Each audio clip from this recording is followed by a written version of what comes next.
All right, so I'm going to dive into the Lauren Southern stuff here. So I'll tell you the backstory here. I was contacted by Pierce's team. They said that they were going to have Lauren on, and I said, sure, I'll come on, but I don't want to do a panel. I'd actually like to press her on her views. So I didn't go on there to be like, you fuck destiny, blah, blah, blah, blah, blah. I actually went on there to, in a good faith way, press her on her real views.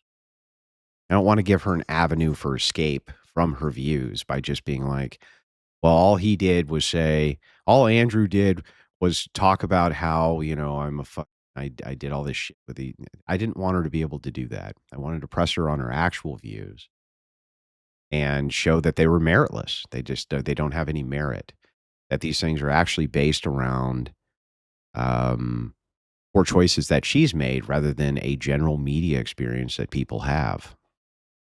So as we go through this, I want to break down some of this for you guys. I don't usually go through my debates live, but this one I think merits doing it. For Southern, the big problem that she has a credibility issue, and the credibility issue is self-imposed. It's not a credibility issue due to external factors that happened to her. It's credibility issues due to the actions that she herself took. Now, this was not the line of attack that Lauren thought that I was going to take. I think that she thought that I wouldn't read the book, that I wouldn't watch her recent interview. Yet I always research my opponents and make sure that I understand what they're saying, because maybe there's not even any contention, right? But here, the line that I wanted people to understand the most is most of these criticisms that Southern now has about the quote trad life and trad creators and this and that are mostly built around straw man arguments that she's made up in her own mind that don't actually exist in the world or exist even online. That she's eliminating the micro nuance of the positions so that she can lump them together and attack them, which, by the way, this was the key that the red pill was always talking about. They would always say, look, lump these red pill content creators all together without understanding the nuances of the position and what it is that we actually believe. I took the time to actually learn what it was that they believed so I could make actual refutations based on their worldview. That's what I did. And what's really funny is how many of them were grateful that I actually took the time to try to understand the worldview without straw manning the shit out of it. So the idea here is like, first of all, you don't actually have any evidence for the position. It's all anecdotal, all of it.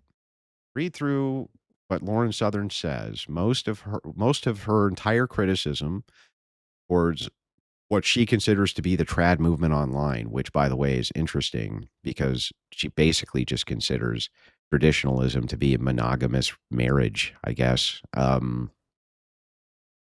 Her criticisms are totally unfounded and just anecdotal by nature. Just like, this isn't my experience, so therefore it's not true. I read Rachel's book about feminism, and I was actually shocked. I always thought feminism was good for society, but I am dumb. You are dumb. It's nothing more than just kind of vibe. She's just vibing it out. But it's like, where's the actual evidence for this? I have nowhere. I have a completely different aspect in media and a completely different experience than you had.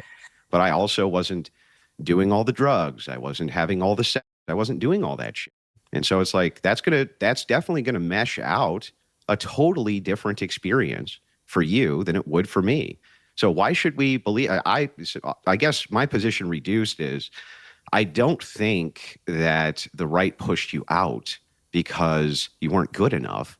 I think that the right pushed you out because of decisions that you made, which led to a credibility problem, and that most of this is just cope. Most of this is just cope. So ultimately, my position, you're fucking coping. You're coping real hard because you lost the trust of the audience base, and you lost the trust of the audience base because of the decisions that you made. Yeah, I'm not concerned about the right pushing me out or the left not liking me. A whole lot of people don't like me for various reasons, but mostly because of you. I don't think this has much to do with my good or bad decisions. I've lived Yeah, see, there we go. And this is the stark contrast. I don't think this has to do much with my good or bad decisions. 100% has to do with your good or bad decisions. 1,000% has to do with your good or bad decisions. 10,000,000% has to do only with your good or bad decisions. The plight that these people often find themselves in is not due to externalities, it's due to internalities. Not due to what the world did to them, it's due to how they interfaced with the world. Sounds like she's projecting lack of true accountability. I knew that that would be the kryptonite, and I was right. Very strange life. Analyzing my relationships as any sort of thing that could be imposed on the wider population just doesn't make sense at all. Most people don't have a Wikipedia page that labels them a Nazi or a white supremacist. Most people haven't been banned from a variety of countries or had feds show up at their door trying to convince them to be, an asset. This is not a normal life. But when I do look at the average life of people around me, they are struggling to impose trad ideals. It's something they may want, but they simply Who? can't have the stay-at-home housewife. But who? And I knew that this would be the killer. So when I was prepping for this debate, when I went through all of Southern's sources, which is just her, right? She's the source for everything.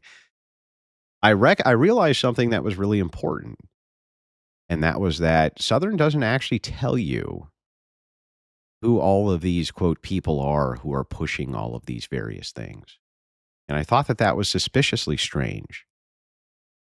Now, something that I actually learned from Rollo Tomasi, right, was that Rollo Tomasi would often say to people, "Tell us who in the red pill is advocating these things." And he knew it would always come back to, well, Andrew Tate. It's like, well, then you have a problem with a content creator, not with the red pill.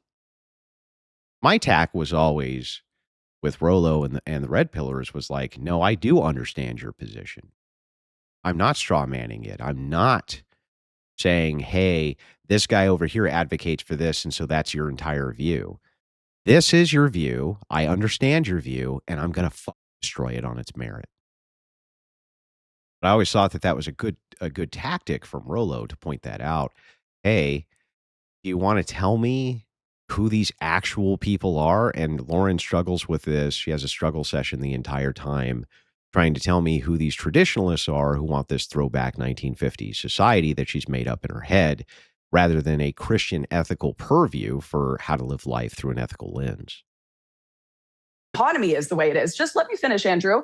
And it's not even what most people want. 75% of men say they want a working woman in their life. Men who get married older and women who get married older tend to have more successful relationships. Higher educated families tend to be less likely to divorce. A lot of the stuff that the trad life is advocating simply does not play out in positive results, born in the data or in what I'm seeing around me. Yeah, but this is really elusive, right? And you use ambiguous language and this is where, remember this always, because this is what the left does more than anybody. But Lauren does it here. Remember, I told you the fallacy always to watch out for is equivocation. This is why her simp fans went, well, you only win debates on technicalities. Yeah, that's right. I technically win because I'm technically correct. Because when you give your technicals of what you technically believe, it's technically false. So what she's about to technically tell you is that traditionalism, well, it just basically means I don't know. It's still ambiguous. Equivocation here a bit. Let's start with this. What is trad exactly? What even is it?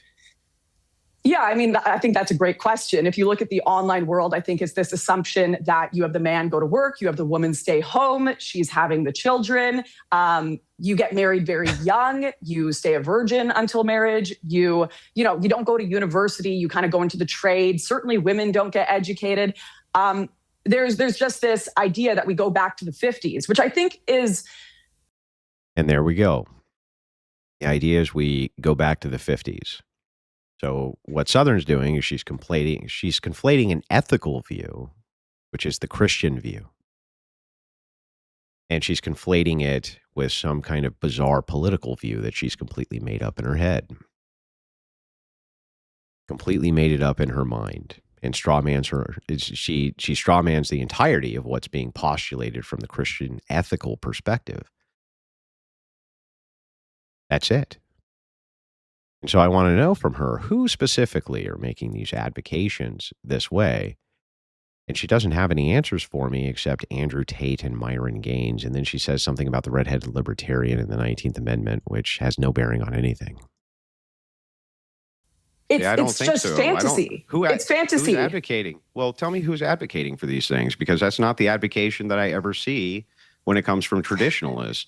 What traditionalists I'm seem to sorry, but always be Hang on, hang on. I'm sorry too. I didn't no, cut go you ahead. off. I just let you finish. What I see advocated from traditionalists is something completely different. They're trying to epitomize a value structure, not necessarily a lifestyle structure. Not saying that moms can't go have a job. And this is where it always moves off the rails. Jobs. They're saying that they need that a wife is supposed to prioritize all of her family before herself, and the husband too. It's a self-sacrificial system based on a hierarchy, and mostly a church hierarchy.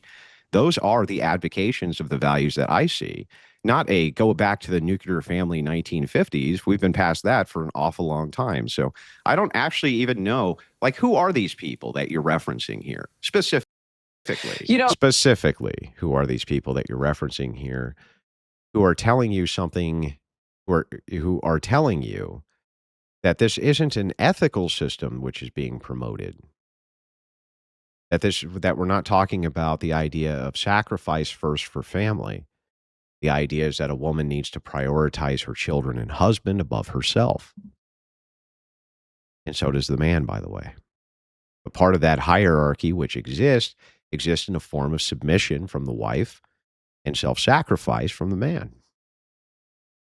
That's what Christian ethicists are advocating for. And I think when people say traditional, that's what they're talking about. Who are these specific people who are saying this we want to go back to the 50s, women aren't allowed to work, right? Who's saying it? I'll tell you one who said. So Pierce jumps in, right, because he hates Andrew Tate's guts and wants to make it about Andrew Tate. It actually, Andrew Tate. Now you say, because he says it brazenly, that's exactly what he wants to do. He wants to take women back to the 50s. He wants them to stay at home, not be allowed to work, not be allowed to vote. But Andrew Tate's not a traditionalist. Exactly. That guy is really smart who just said that. He's not a traditionalist. A girl in the chat said, look, I had a part-time job and I was needed more at home, so that's where I put my energy. Exactly. Makes sense to me. At all. He's the opposite. No, but he's advocating for a return to the kind of dark ages for women where they have absolutely no right to talk. Maybe, but he's not a traditionalist. Southern's talking specifically about traditionalists. And I'm asking her the specific question. Who are these traditionalists specifically who are making these advocations that a mom who has children at home can't have a part-time job, but rather, hey, it's probably good to avoid babysitting fees, things like this, to have one parent who stays at home, one parent who works, if it's possible, to prioritize their children. That smart guy, this guy. That seems completely rational, reasonable to me. Who's advocating this throwback to the 1950s specifically? Here's the most important part. Because by naming those people are then given the opportunity to confront the position. No, I didn't actually say that. Or no, you're taking that out of context. Or no, that's not what I mean. The reason that the specific names of the so-called people who are doing this matter. Now, she says to me today, she says, let's do a debate. I have all the clips. Great. And bring clips of me too. And the things that I advocate for. That way you can't straw man the position and we can actually get into the real positions of what these people are saying. Instead of this all lumped together, we attack it all at one time as though it's a monolith. Crazy. My wife had to quit a job she liked to homeschool my son who has special needs. Good wife. I think that's great that you don't have these views, Andrew. And I would agree with you that the average normal traditionalist living in the real world does not possess these beliefs. That's not answering the average normal traditionalist. Who?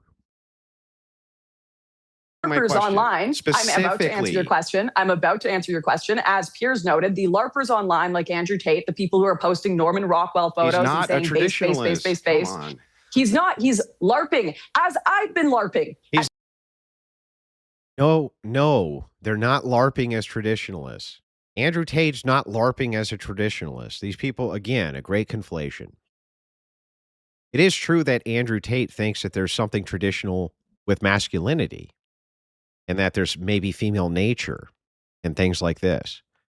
But that's not what's meant when we're talking about a traditionalist movement in the United States. We're talking about people who are, by and large, they're following a Christian ethical purview, and they're making prescriptions based on how they see Christian ethics play out in normative relationships, right? I'm sorry, normal relationships. And those are the normative prescriptions for normal relationships. Not LARPing as a traditionalist either. When 10 years ago, I had to make a video explaining why I wasn't married because I don't care about, like, once again, it goes right to anecdotes. I'm not giving you names. Who are the names of these people? I'm not giving you names? No, there are plenty of names. Who? Commenters. The name one. I'm saying this is Deer in the headlights. She can't name any of them.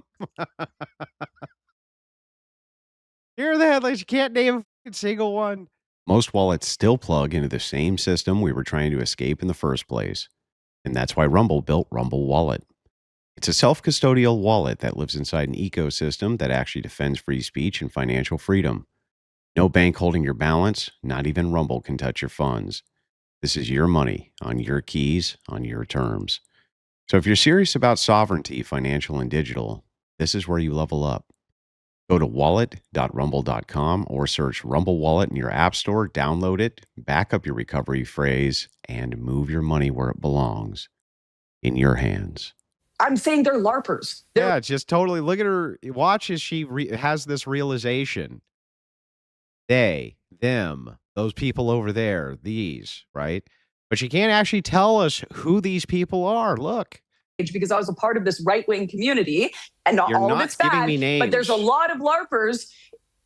I'm not giving you names. No. Who are the names of these people specifically? Commenters. The name one. I'm saying deer in the headlights. They, them. Just, it's like debating with a fucking Candace Owens fan. You know what they're doing. You know how it is with them and they. Those people over there, them, they, them, those. These people online who do X. Which people? Them. The foundation of our argument is that these people exist if they don't. Yeah, it's just stupid. I'm saying they're LARPers. Right, because she technically doesn't know exactly. They're LARPers, like Andrew Tate. Who is the LARPer? Andrew Tate's not a traditionalist. Yeah, she keeps on saying Andrew Tate again. Not a traditionalist. Stop. Just stop.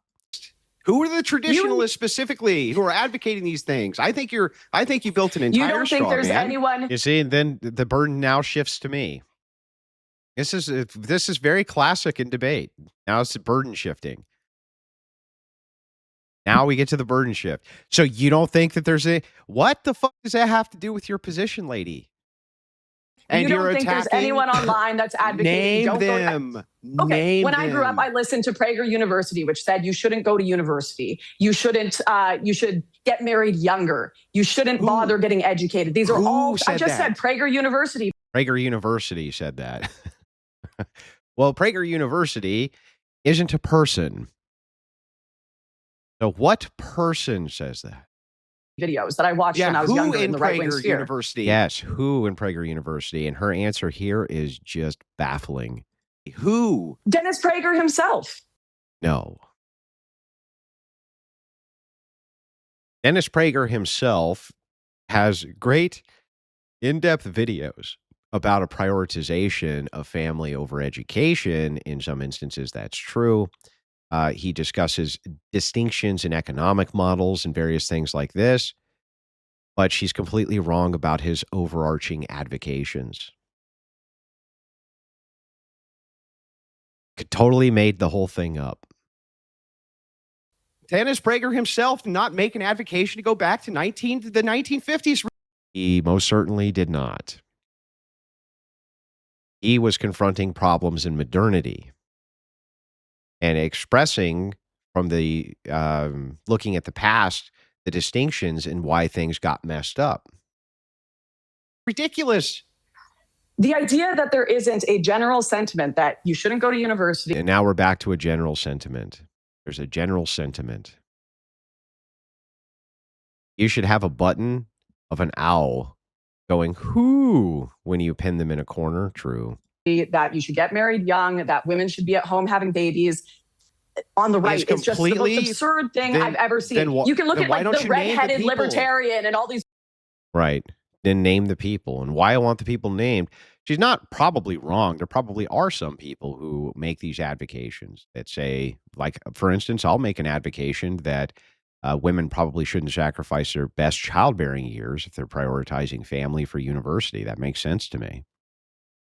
But why? Why can't she tell us who these people are so we can actually discuss their real positions? People saying women shouldn't vote. If you watch a Timcast episode, there's plenty of influencers on there saying we need to go back. We need to return to tradition. I can't believe you're even I've named like 4 people here. No, she really didn't name anybody who holds any of these beliefs. Andrew Tate, he says a redhead libertarian who also is not a traditionalist. Give me a break with that one. Who? Name one. I just said redheaded libertarian when she goes on Timcast. She's talking all about how women shouldn't vote. Redheaded libertarian may think that the 19th Amendment needs to be repealed for external reasons. I don't know exactly what her reasons would be, but that would have nothing to do. I have nothing against these people either. That would have the idea that there isn't this advocacy going on the internet is absurd. That has nothing to do with the position that these are traditionalists who are saying we need to move back to the 1950s and wives can't work, and that's ridiculous. I've never heard this. Considering the redhead libertarian works. Of any of these circles. You've never heard the argument. You've never heard the argument that, hey, women coming into the workforce ruin society. We need to repeal the 19th. We need to get rid of. These are mass oversimplifications. You've never heard this on the internet. Those aren't the arguments that are made. So no, those are not the arguments which are made by these people on the internet. They're oversimplifications, which are made specifically so that you can demonize an attack rather than get into the nuance of the position. Here's what I hear. I'm going to tell you that what you're doing is oversimplifying complex issues, which people are prone to do. So the oversimplification on the internet, isn't that traditionalists are saying women came into the workforce and ruined it. They make arguments based around the fact that wages necessarily increase if you inflate the workforce. And that's true, right? That's just objectively a fact.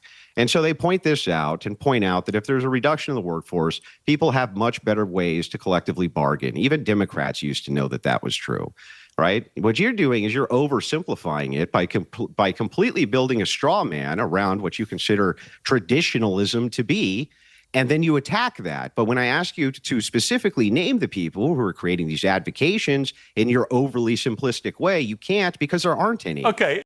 Correct. Again, smart guy, that guy. The idea here is there could be people who are making advocations that are somewhat in line with what Lauren is saying. That has no merit on it, though.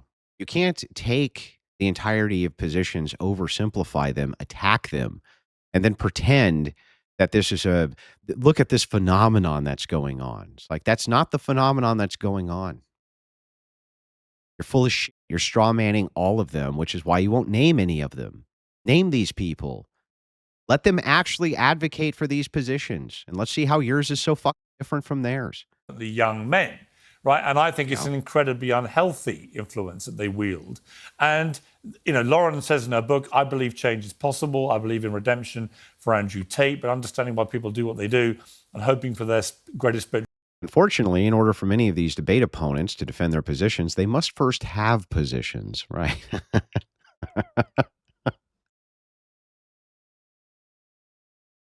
Yeah, it's just like, just stop. Just, just be clear. Who's saying this thing that you disagree with? Here's why I disagree with it. Here's what's incorrect about it. And this is what I want to, this is what I want to discuss. Instead, what happens is this kind of great conflation where it's just like, this is the online sphere. And what it's doing is it's pushing women into, things that probably aren't even going to work out for them. And it's like, that's just really not the case. That's not really what's going on here. Now my prediction is that Lauren Southern, what she'll do is she'll go, she'll make a video, right? I recently talked to Andrew Wilson, and he said, nobody advocates for these things. Well, here's clips of people advocating for these things. And it's like, yeah, great. But that's the whole point. The whole point is tell me the names of these people. Tell me why you disagree with them. Tell me what they're advocating that's incorrect. That's the point. Yeah, I mean, the the phenomenon of Tate came about specifically because there's an overcorrection to over feminization of various things in culture.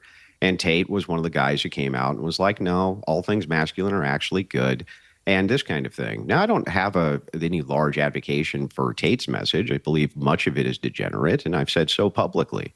There's not a lot you can do about it, though, until you stop demonizing masculinity in every single sphere which exists, and that is actually happening. You can say, no, that's just part of some culture war thing, but it's actually not. You actually do see this in society in general terms, and I can give you examples of it. Now, as far as is concerned, you're talking about two distinct ideologies which are coming. Look at that. Andrew Wilson able to differentiate between ideologies and why these people hold different ideologies and hold people to account for their specific ideologies and the things they are actually advocating for. Coming together, the ideology is focusing on everything from a religious Catholic lens. Within the purview of his lens, it's hierarchical.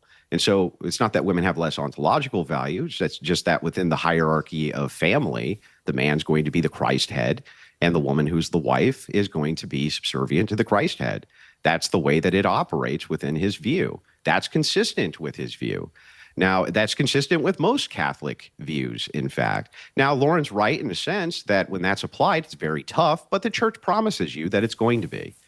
And this is the most brutal aspect of the argument against Southern. But this whole trad lifestyle Christian thing is hard. Yeah, but that's the promise. It's literally promised to you that being a Christian is going to be the hard path and not the easy one. It is assured. It is assured to you that that's the hard path. It's really going to be a tough thing to submit to your husband. It's really going to be a tough thing for the man to submit to the church. The church assures you that this is going to be the case. They assure you of it. So it's not like you don't know that it's your cross to bear, that this is going to be really tough. It is really tough. And I've never heard anybody BS about that it's real tough to be a Christian. It sure is. Lauren, you were brought up in a very evangelical household. So what do you feel about that?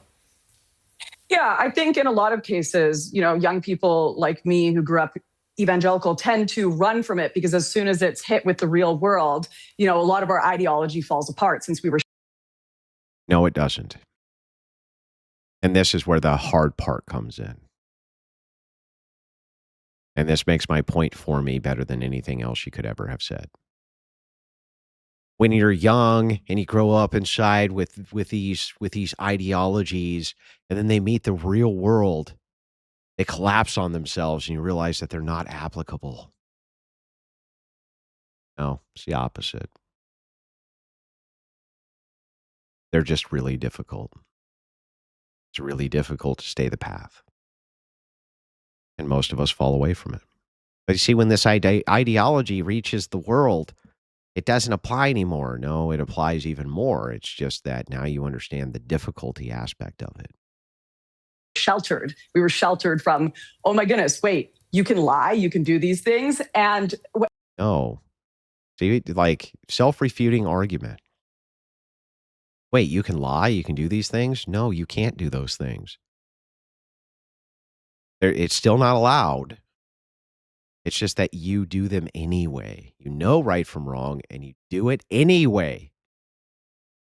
And, that's really when you get down to what personal responsibility is, the lack of cope and personal responsibility, I'll tell you what the distinction is from my view. When I was younger and I was dumb and made mistakes, which everybody does, I guess, right? I could easily say it was the world. I was in a world where all that stuff was permitted, where it was all accessible, and it's true. It was all permitted. It was all accessible. I was still a good person. I still was a good person. I wasn't doing anything horrible. I wasn't hurting anyone. I was still good. No, the truth is that I knew right from wrong. Did what I wanted anyway. That's the truth about what real personal accountability and responsibility looks like. That's the whole point. It's like, no. You want to show people real personal accountability? Don't tell them that the world did this to you. Don't tell them you were young and bright-eyed, bushy-tailed and this and that and blah blah blah blah blah. There could be some of that that's true. The truth is like it's wrong and you do it anyway because you want to. Especially when you have this kind of online performance of Christianity. When you meet these characters in real life and they don't actually live this way, it gets very confusing. And I think, it's all well and good for Andrew to say, well, we just need to adhere to the church. And I agree. I think that would really help society. But most young people are not being raised religious. They're not being raised in homes that have morals and traditions. They are. So you're just telling us problems that you want influencers to be advocating against. Got it. The pain wasn't what I did wrong when I was young. It was that I knew it was wrong when I did it. Exactly. That's where the shame aspect comes in. I knew it was wrong. I just didn't care. I just didn't give a being raised on modern media. They're having sex before marriage. They're starting only. They're going off the Yeah, a whole laundry list of issues that these trad influencers are trying to get at and trying to stop. Terrible. path and they don't see a way back. And I think calling them irredeemable, going on things like the Whatever podcast or Fresh and Fit and calling them or which there's another one, Myron Gaines, one of these people promoting. Not a traditionalist. Southern is channeling Jessica Rabbit. I'm not evil. I'm just drawn this way. Her whole argument was I was acted upon, deceived, and sucked into. Yes, and it's actually pervasively worse because it's like, no, I'm taking accountability while at the same time blaming everybody else. Like the problem is not Christian influencers online or traditional influencers online that caused Lauren Southern's angst. It's Lauren Southern who caused all of Lauren Southern's problems. Nobody caused them for her. She caused them for herself. She had direct knowledge, according to her, from her own book, that she knew what she was doing was wrong. And she did it anyway. Yeah, the Whatever podcast where you're calling women all the same bull. It's all nonsense. This very rigid belief of where women need to be in society. I don't think that's offering people a solution or a way back. The problems of traditionalism are completely different now than they were 50 years ago. We have things like Tinder and Hinge now. How do we deal with that? There's way more optionality than Christians or anyone ever had in history. We need a different way to tackle this than just telling people return to tradition. What? What do you want to tackle? But it's funny because I'm not even a traditionalist. And I understand that this is just gibbering, bloviating nonsense. We need a different way to tackle these problems. What? Or go to the church because they're not going to. They are going to and are right now the Gen Z, the most likely generation to be going to church. Right now, the church needs to look like something that is enticing, not something that is judging them. Same typical. Now, this is the very typical FemCon line. The church needs to change in order to be more enticing for whatever people's whims are. But they forget that the actual thing that makes the church so enticing is that it doesn't change when everything else around you in the world is changing. That's what's actually enticing about it. Something that offers forgiveness, not something that offers them eternal shame. It does offer forgiveness, and it doesn't offer eternal shame. Andrew? Yeah, it's funny. This is one of the more common criticisms that's out there, and it's completely false. The Christian ethicists that I'm aware of, including the ones who go on whatever podcast like me, specifically talk about the ideas of redemption, the idea to move away from the ideas of sin to move towards things which are no longer sinful. That is the pathway back. That's the whole point of Christian ethics, is that you're not irredeemable. You're not horrible ultimately. You are a person who can be redeemed. However, some people are ideologically captured. And when you become ideologically captured, it takes long, long amounts of conversations to convince you away from ideology because it creates cognitive dissonance. And the cognitive dissonance is very painful. But Christianity does offer these redemptions. I don't know where you get the idea that it doesn't, but pointing out that I agree. that's how it operates, okay? I'm not saying that that's not the case, but that's just part of media, right? People who are anonymous, they suddenly get very gutsy and ballsy and say all kinds of shit they're not supposed to say. But the point here is that there is an offerance of redemption that comes through these ethical systems. I don't know why you think that there isn't. There always has been. And I don't know why you think that for some reason, the whatever podcast hosting these ideologies for long form debates, which are 8+ hours most of the time, usually with people who are psychologists, women who are very, very well educated, who go on there to represent their worldviews, is somehow a negative to society when it's putting on display the very thing that you're talking about. What is the distinct ideology which is offering these very pathways? You seem to only... Then she just moves into the same typical criticism. You're just trying to clip them and make them look stupid. And then Pierce cuts me off, doesn't allow me to respond to that to prove how crazy that is. But the Southern essentially doesn't have any grounding for her argument. It's all anecdotal. The whole thing is just anecdotal. It's just like, my experience is this, and so therefore it's true. And I'm like, well, my experience is totally different than that. And I do think that there's impact in culture from influencers, and mass media must see it because they seem to always want to have influencers around. And also, think tanks seem to see it because they want to have influencers around too. So to pretend that they have no effect on culture, I think is crazy. But this idea that, oh, we're just going to straw man the entirety of these positions and put them out there so that we can attack them by just saying, oh, they all just want to go back to the 50s. And it's like, no, these are much more complex issues than that. That's why you can't name any individuals. We got Myron Gaines, not a traditionalist, Andrew Tate, not a traditionalist, the redheaded libertarian who did like a pinup calendar. It's like these are weak examples, right? My prediction from here, Southern makes herself a video. The video, she'll be like, Andrew Wilson himself has advocated for these things. Like, I guarantee you it'll be clips taken out of context, but at least then I'll be able to defend against the straw man.